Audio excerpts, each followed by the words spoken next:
So Andrew, if you'd like to start with the introduction. Sure. First, I want to thank the opportunity to be here. I know it's a lot of work to organize political debate or forum, and I understand that. And also, it takes energy to come out, and I appreciate that fact too. If I wasn't running for mayor, I probably wouldn't be here either. So, and plus, I live on the north side.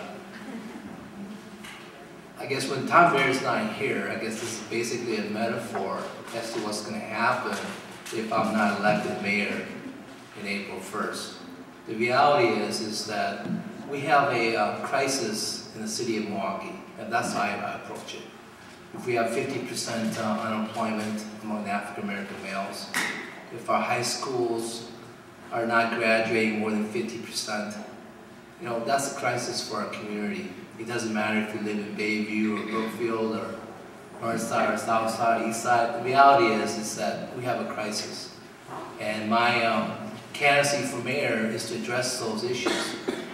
And why is it important? Because someone has to come out and say, hey, we have a crisis. And I'm not a professional politician, so I have a lot of freedom to say that. And these are the things that I believe that the community should be saying long ago.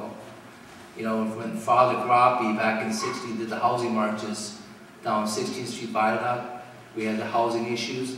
Well, we have something like that. It's the suburbs now. We talk about light rail. You know, we talk about light rail with Lena Taylor. The reality is that I spoke to a salesman at Siemens. He's a person who sells light rails.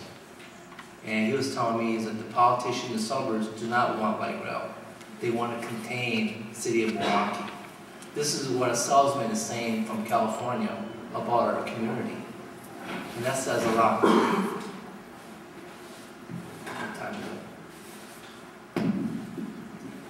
Do you think the current mayor's policies to encourage job creation have done enough to attract and retain young creative capital to the city? What can the mayor or city do to attract and retain young creative class workers? I didn't write that question. That's number one.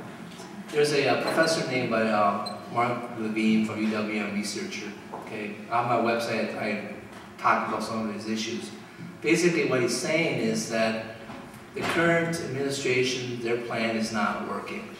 Okay, this is a professor who's from economic policy at UWM, spent 20 years of his life researching about this kind of issue, and he's saying it's not working. And we should listen to that. If some professor is telling me that he spent his entire life saying, hey, it's not working, the current job training, because there are enough jobs. In other words, if you got their job training and you got all the certification, it doesn't matter if you don't have a job. That's his point. More importantly, Dr. Levine was talking about we need an infrastructure project. That's the reason why I proposed light rail. Okay, light rail is an infrastructure project that may not be immediately needed right now currently, but 15, 20 years from now, that's going to be an important asset for this community, just like our parks. Back in the day, hey, parks may not have been needed at that point in time, but it's needed now. We use the parks all along. And so if you need infrastructure project to create jobs, that's what we got to do. And this is what Dr. Levine was talking about. And that's very important. And when all the politicians come out and say, hey, look, it costs too much. But if you look at the history of Denver, city of Denver, they have a light rail project, $6.1 billion. It's a 16-year project for construction. They paid with federal money, state money, and 0.5% sales tax for 40 years for the region. Just remember, 0.5%. So we should be calling Bud Selig, help us to get light rail. Because we got sales tax for the stadium, didn't we? So we can do the same thing.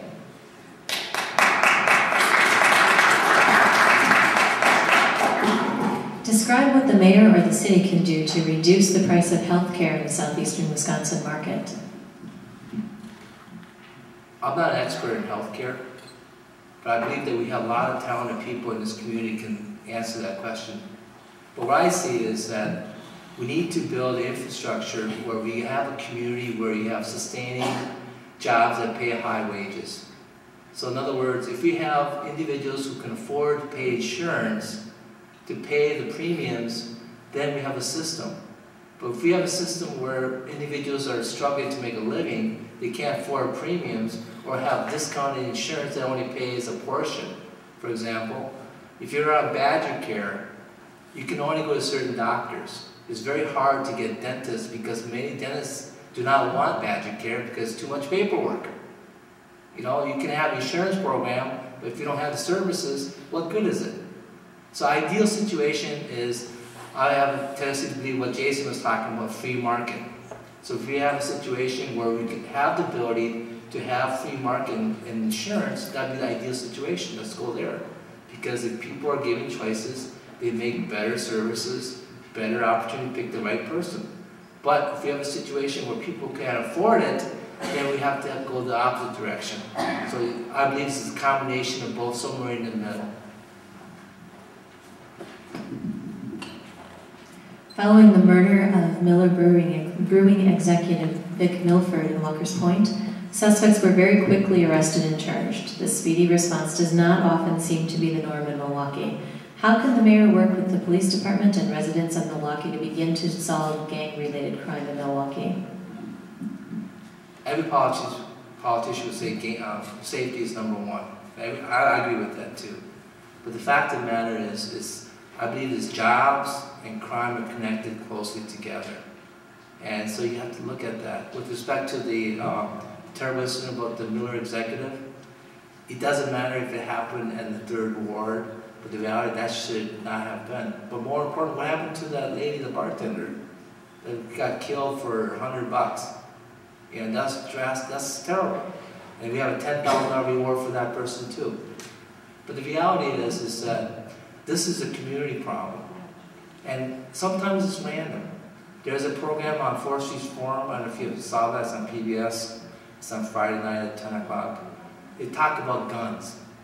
But the reality is that a lot of people get shot or killed with guns for suicide in the suburbs. So what I'm saying is that, yeah, we had a terrible incident in the 3rd Ward, that one incident, but that is not the metaphor of Milwaukee. There's a lot of good things in Milwaukee. That's only one part of it. Yeah, we have a certain amount of crime, but it's not as what media portrays it to be. We have to address crime, but not to the level of what people are saying. If more people are getting killed by guns for suicide in the suburbs than in the Milwaukee area, that says something about us as a community.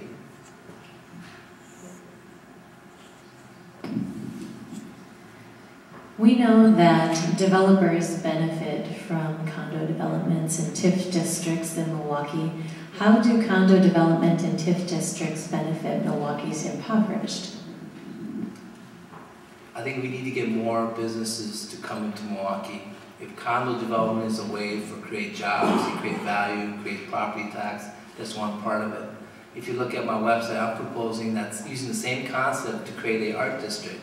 $500 million art district in the 35th and Capitol area. It's like 84 acres, towers. We can do the same thing. In other words, I don't believe that we should penalize condo developers because they're coming into the Milwaukee community because they can make money at it. They provide some kind of service. That's a good thing. But at the same time, we can do the same kind of development in other areas as well, like the Arts and Technology District. And so it helps everybody when you have a tax base. We want people to come to Milwaukee. We want to provide some kind of incentive for them to be here because we're competing against other cities. You heard about the Miller, they're competing against Denver and Milwaukee. Now they're looking at 3rd place. So what was the side deal? I don't know. The point I'm getting at is we have to compete against other cities. So we have to be in that situation.